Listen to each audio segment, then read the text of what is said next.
এই পর্বে চলুন আমরা এক কাজ করি। আমাদের যে আর্টিসানটা আছে এটা একটু ভালোমতো দেখি। কেমন? এই যে আর্টিসান CLI এটাতে কি আছে এটা একটু দেখে নিই।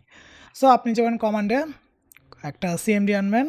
আনার পর এইখানে প্রজেক্টের ভিতর আপনি লিখবেন সেটা হচ্ছে PHP আর্টিসান।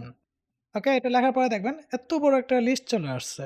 ওকে? কোন কমান্ডে কি হয় সব এখানে দেওয়া আছে। সো চলুন এখানে কি আছে আমরা দেখি। সর্বপ্রথম হচ্ছে একটা অ্যাবাউট, ক্লিয়ার থেকে শুরু করে ডিবি অনেক কিছু আছে। সো এখানে আছে একটা ডাউন, আরেকটা আছে আপ। এই দুইটাই আসলে কি করে, ডাউন দিয়ে কি হয়, অনেক সাইটে দেখবেন যে ওয়েবসাইটের মেইনটেনেন্স মোড চলতেছে এরকম লেখা আসে, একটা পেজ আসে, তাই না? সো ওই পেজটা আনার জন্য আমাদের লাভ এলে ইজি হয় যখন আমরা পিএসপি আর্টিসান ডাউন দিয়ে দিই। সো এটা মেনটেন্যান্স মোডে চলে যায়। কেমন?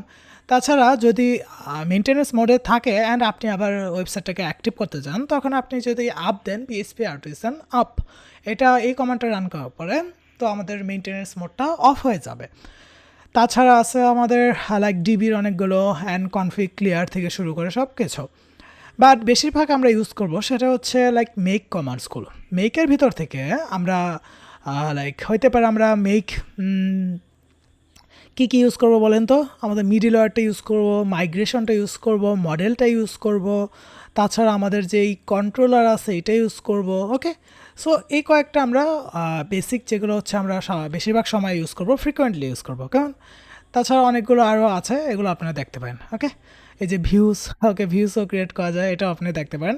অ্যান্ড মাইগ্রেশন, যখন আমরা নতুন করে একটা ডাটাবেস ক্রিয়েট করব, এগুলো মাইগ্রেশনের পার্ট আমরা দেখবো, এখন না। ওকে? সো এখন আর কোনো কিছু দেখার দরকার নেই আপনাদের, এগুলো আপনাদের চিন্তা করতে হবে না। যখন প্র্যাকটিস করতে থাকবেন এগুলো সব অটোমেটিক হয়ে যাবে, আপনার মুখস্থ করতে হবে না এগুলো। Okay? So that's it for today. দেখা হবে পরবর্তী কোনো ভিডিওতে। ভালো থাকুন, সুস্থ থাকুন।